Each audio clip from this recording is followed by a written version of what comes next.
Hi, Mr Wright here. This summer's IGCSE exams are fast approaching. Make sure you're ready to get your best grade by joining one of my live revision sessions. Scan the QR code on the screen or click the link in the description. Right, let's get on with today's question. Right, I'm thinking this is going to be a sine rule, cosine rule question because I've got a question involving triangles here, but they're not right-angled triangles. Now, I'm asked to find the value of x, so that's my target. Let's have a look first at this triangle. First of all, I always say to myself, can I use the sine rule?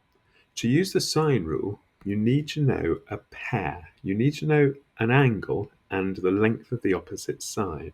Now, I don't know any angles in that blue triangle, so I'm not going to be able to use the sine rule because I don't know an angle and the length of its opposite side. Will I be able to use the cosine rule in this left-hand triangle?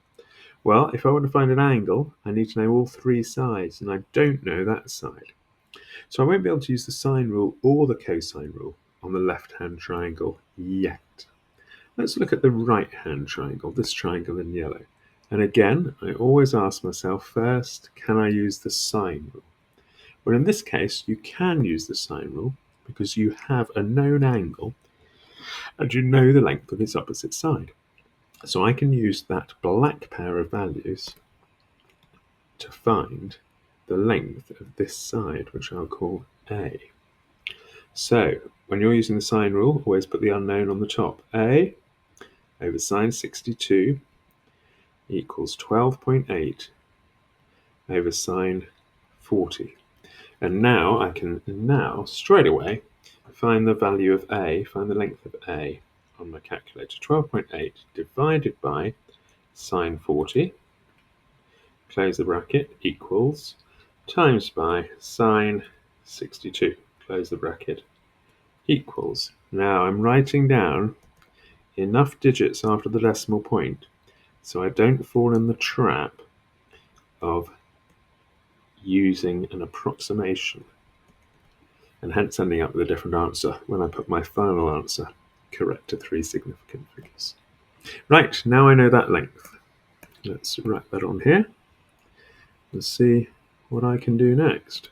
So I know that this is 17.58 and so on. Now looking at that left-hand triangle, now I can use the cosine rule because I've got all three sides. Now because I'm using the cosine rule to find an angle, I'm going to use the rearranged cosine rule. So I'm going to use cos A equals b squared plus c squared minus a squared over 2bc. Now, that's not the way the cosine rule is given to you.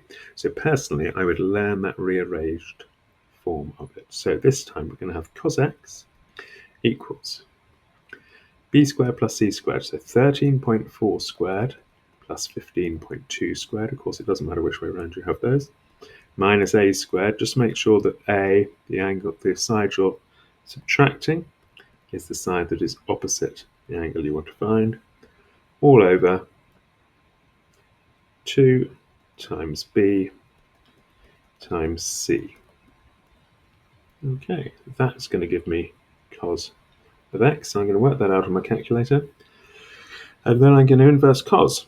So I've got 13.4 squared plus 15.2 squared minus 17.582369, just read that from here, squared, equals, divided by, open a bracket, 2 times 13.4 times 15.2, close the bracket. So now I know what cos x is, 0.249 and so on.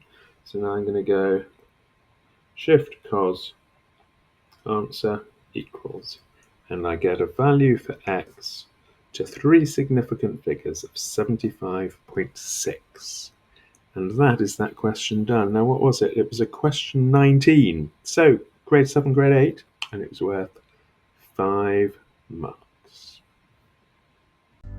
I hope you found that useful, and if you did, hit like, give me some positive feedback, and tell me in the comments, How's your revision going, and is there anything I can do to help you get your best grade this summer? Thanks for watching. See you in the next film.